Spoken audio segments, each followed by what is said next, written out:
Bonjour et bienvenue sur Nouvelle qui porte. Je suis absolument ravie de te retrouver aujourd'hui ici sur ma chaîne et sur mon canapé pour un point spécial sport.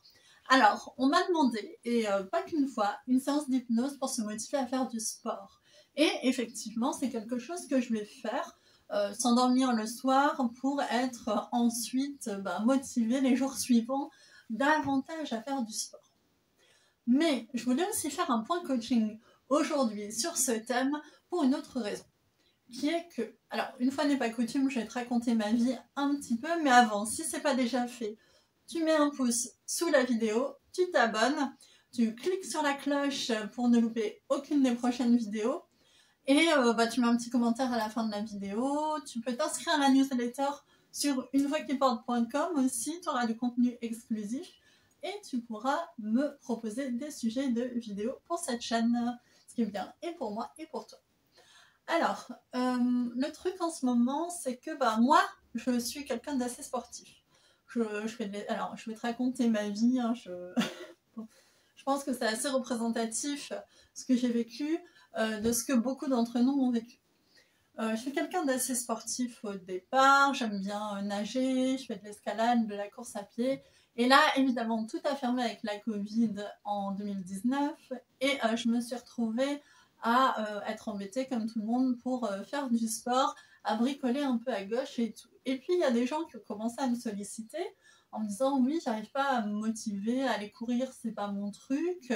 Toutes les salles sont fermées, je sens bien que j'aurais besoin de bouger, je suis en train de grossir, je sens que ma forme n'est pas au top, mais voilà, j'arrive pas à me motiver, quoi. Je suis chez moi, alors les gens en télétravail, en plus, c'est encore pire, ils perdent l'habitude de bouger, je sais pas si c'est ton cas, mais les petites promenades du midi avec les collègues, les montées d'escalier, les petites routes à pied, tout ça, ça a sauté. Et voilà, et je me retrouve avec des gens qui voudraient que je les aide à se motiver pour faire du sport, mais qui finalement ne se bougent plus du tout au quotidien et qui sont dans un environnement dans lequel c'est compliqué. Pour partie d'entre eux, ils ont un logement, une maison ou un appartement, peut-être parfois même un jardin, et certains d'entre eux ont des personnels d'entretien qu'ils payent pour nettoyer ces lieux. Et alors moi, je voudrais faire un petit recadrage aujourd'hui, je voudrais t'aider à changer de perspective là-dessus. Qui est que sur ce sujet-là, nettoyer, ranger, ordonner son logement, ça peut constituer du sport en fait, en réalité. Nettoyer les carreaux, quand tu fais toute ta maison comme ça pendant 1 heure, je peux te dire que ça constitue vraiment du sport. Quand tu passes une raclette par terre pour nettoyer, c'est vraiment du sport. Quand tu portes des trucs, tu fais des allers-retours pour ranger, c'est exactement la même chose que si tu allais à la salle. Donc en fait, je pense qu'en changeant de perspective, tu pourrais regarder tes corvées domestiques que tu ne fais peut-être pas, ou que tu ne fais qu'en partie et en traînant les pieds, comme l'opportunité de faire du sport. Et te mettre dans cet état d'esprit où tu te mets de la musique, tu dis allez, je me donne 2 heures et 2 heures pendant lesquelles je vais être à fond. Voilà, c'est pas je fais un peu à gauche, je fais un peu à droite, c'est vraiment pendant 2 heures, je suis à fond. Je vais me mettre, par exemple, à faire du jardin, mais vraiment quoi.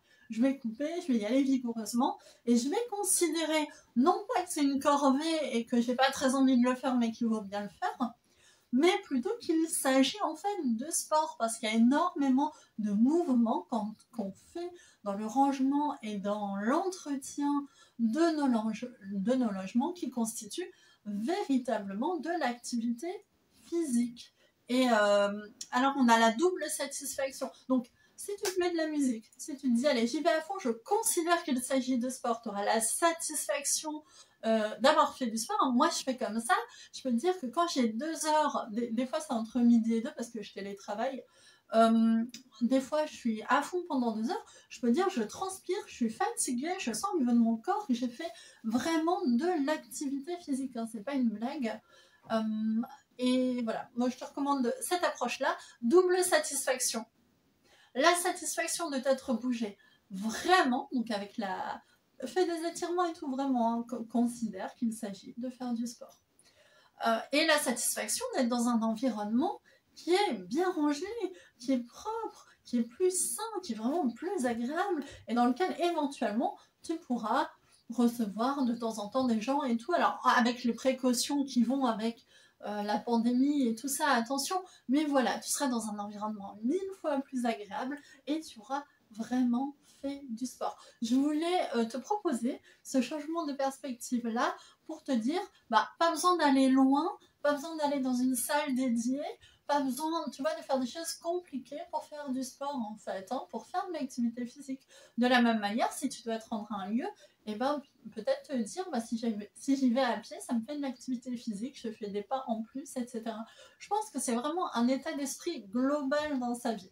Choisir de faire à pied plutôt que de prendre son véhicule, choisir de monter les escaliers plutôt que de prendre l'ascenseur, choisir d'entretenir à fond sa maison, son jardin, le lieu où on vit est bien rangé, plutôt que éventuellement payer des gens pour le faire parce que c'est ce que tout le monde fait et qu'on a toujours fait comme ça.